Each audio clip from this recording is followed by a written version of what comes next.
37 of Masechet Zevachim, making fantastic progress over here. Just here, recording here at the city of Bet Shemesh, and nothing like recording, inspiring, and teaching Torah here on in Eretz Israel in of itself. Now, we've been speaking all about various different korbanot, sacrificial services already here inside this series, and all what we've done, just to give a short recap before we start this tidbit over here. We've talked about what makes a korban invalidated.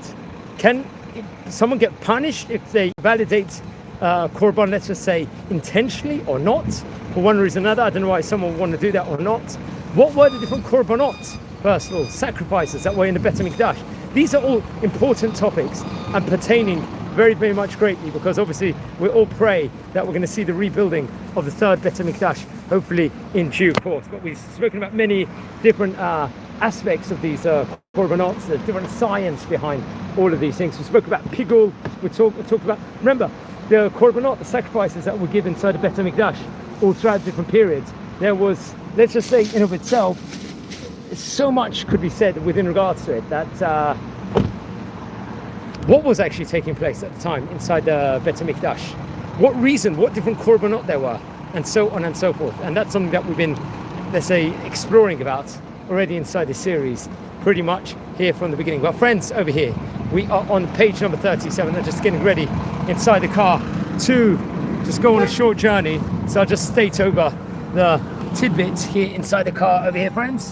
And nothing like teaching Torah in Eretz Yisrael. I'm not going to just drive off yet, but I will do the mazgan, or as we say, we call it the air conditioner, before we embark on this journey, friends, over here today. Friends, we're on page number 37 over here today.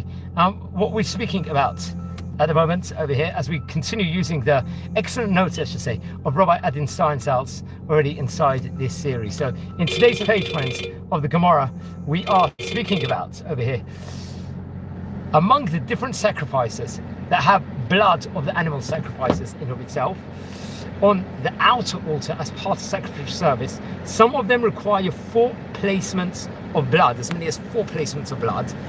On the altar, on the Mizbeach, some need 2 that are 4, pouring the blood on 2 corners of the altar, so that the blood is poured on all 4 sides of the altar over here.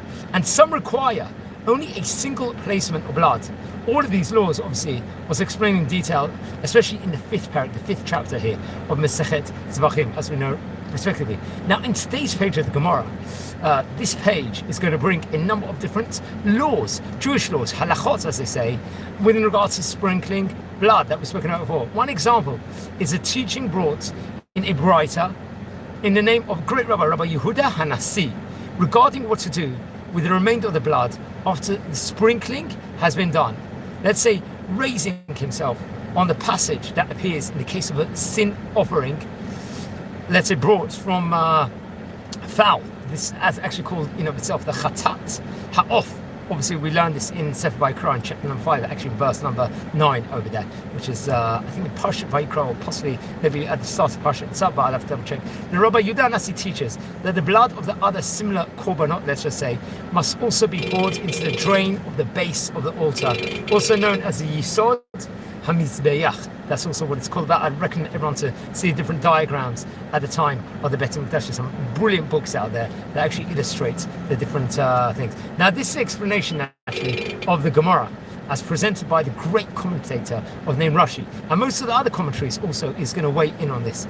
Now, the Ra'avad in his let's just say his commentary at the moment, I think it's of the name he gives an alternative explanation. I think it's in Masechet Tamid. It's actually brought about. According to their approach, no sacrifices, with the exception of sin offerings, were, let's say, where the Torah specifically requires that the remaining blood be poured into the drain in the base of the altar over there. They require that the remaining blood be disposed of in this way.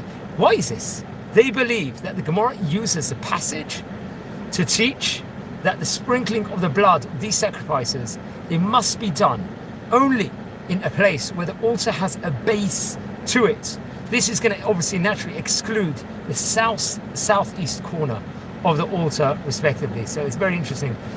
We've been talking about all what to do with regards to leftover blood here, and that this is going to happen all over inside the time period of the Bet HaMikdash from bringing korbanot. there's whole different diagrams out there. I think there's different books that actually talk about what actually happened at the time of the Bet HaMikdash within regards to different korbanot. What did we bring? What different sacrifices? And they will actually show pictures within regards to different diagrams of what the Kohanim, the priests, will actually do inside the Bet HaMikdash respectively, which I actually recommend everyone to look into and actually look at these books and discover all about it. It's actually interesting because we're talking all about korbanot and sacrifices. Nowadays, obviously, unfortunately, we don't have the Bet HaMikdash. It doesn't exist here in modern day. We don't have a temple. But what can we do, friends, instead of having a temple, instead of having the Bet HaMikdash? Obviously, we can now, here in modern day, we can do tefillot. Prayers is substitutes for korbanot. That's why every day, especially in the morning tefillah and in the afternoon tefillah, that's shacharit and mincha respectively, there's tefillot of korbanot. And these korbanot itself, sacrifices, these prayers are substitutes in a way to those sacrifices that were brought about at the time period of the temple, at the time period of the Bet HaMikdash respectively, which we've spoken about on various occasions before inside this series. And there's Ketoret also that we say over, which is also a substitution to it. We know that, for example, on the Yom Kippur service, we just came out of Yom Kippur only 2 weeks ago, there was a whole avodah sacrifice. This is what, let's just say, a substitute within regards, you could say, to the Kohanim, the services that the priests did inside the Bet HaMikdash within regards to avodah service, a working service in of itself respectively. And all throughout the realms we see of the Torah, of the Tefillot, the guides itself, it says it. That's actually interesting. There was a question once posed, why is it that many of the Torah schools, Talmudei Torahs, the children's schools that actually study Torah pretty much full time in Jewish schools, they wouldn't start learning the Torah from Parshat Bereshit, from the book of Bereshit? Actually, we're in Bereshit territory over here, in Genesis territory. Why would they actually start in the book of Vayikra? Because Vayikra is all about sacrifices. It's all about korbanot. And hence, they will actually start learning the cycle in the schools, Jewish schools, within regards to Sefer Vayikra, Parshat Vayikra, respectively, over there, to actually take that connotation, let's just say, in of itself, and those realms, and to actually explore those parshot, because it's when the children are giving sacrifices. Why the children? Because they are pure, they're free of sin. Someone till the age of 13 hasn't got transgression upon them. They're not obliged in mitzvot. Obviously, there's an mitzvah to educate children. Obviously, we've got to make sure, tell the children between right and wrong, and get them early years starting imbued in mitzvot, so on and so forth, and Shabbat observance, and all of those. But they're free of sin at that point in time. They're innocent children are, and there's nothing like Tinoket Shel Beit Rabban. The children's studies, let's just say, in of itself, is like the epicenter of the whole Torah thought and the whole Torah learning itself, respectively, which is very, very interesting. So, friends, every day we're learning Masechet Zevachim at the moment.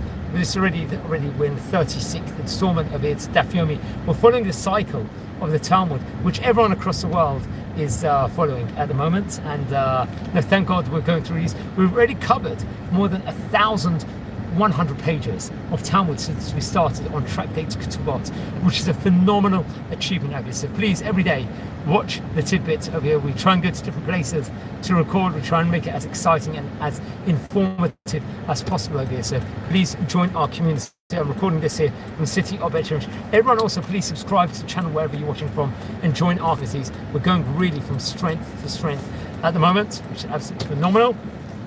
And we like to learn Jewish wisdom, Jewish pride. On this channel we also record about current events affecting not just globally but also Israel and the Jewish world in of itself. So we're trying to capture those. We record with a great Jewish personality or great rabbinic personality or Jewish personality modern day, every single day inside this series. We also do tours all over Israel, friends. We like to explore different archaeology, the synagogues of Israel, the streets of Israel, which are named after rabbis. We like to especially go around all over Jerusalem. We're trying to get every corner of Jerusalem and to film around there and explore the beauty on the air of Jerusalem and so on and so forth. So many things that we're actually doing on this channel at the moment, and it's pretty much non-stop, all the workings that we're doing. So we can't I can't recommend enough that everyone to join the community over here and subscribe at the moment and explore and educate. Nothing like Jewish education and Israeli education in of itself. It's almost addictive. One of the things I love to do at the moment in this program, which we're recording, is to explore the history of the great rabbis of yesteryear, especially from Ottoman countries, from North Africa, from different Asian countries in of itself, Spanish places, and really explore what was the history, the science behind many of these great places. And we've recorded already here in the series a staggering 1,400 great rabbis of yesteryear, which is a phenomenal achievement. I don't think we would have ever anticipated to have done from when we started the series. So we're trying to encompass and become an entire, let's say, encyclopedia of Oriental Jewry. So I like to call myself, to some degree, not an expert Orientalist, but an Orientalist also, as I love exploring the history of Oriental Jewry. So yeah, much to enjoy and get enthusiastic about here inside this channel over here, as we just came out of Shabbat Parashat Bereshit this week. Obviously it's a Parashat of creation over here, and we're coming into Parashat Noach, so we've got a lot of great content coming up here on this channel in the coming days at the moment. And yeah, every reason to join the channel and to get inspired. And we like to go to different places every day, as I said before, here inside this series. We travel all over Bet Shemesh. I like specifically to do these Daf Yomi clips in different locations. At the moment we're recording it here in the city of Bet Shemesh, but I like to do it in Jerusalem. I like to go to different places each time. And a proud person, you could say, with ADHD, obviously would like to always record and educate in different places, different spheres, and absolutely, let's just say, incredible in of itself. So I'm just about to enter a community centre in the next couple of minutes. I've still got a couple of minutes spare at the moment, so just did some shopping with the kids. If anyone is just wondering why I've come stuff from one location, another location, and use the car over here. So yeah, I like to get about to different places also. So one favour I'm just asking, obviously join the channel, subscribe now if everyone can. And there's so much great content we've already recorded over the last couple of years already, which is absolutely phenomenal. We have recorded many great rabbis over here inside Israel, and we're just trying to really make a huge difference at the moment for all of Am Yisrael, and fantastic content. So please join, enjoy, and Shavua Tov. Thank you for watching. Appreciate it.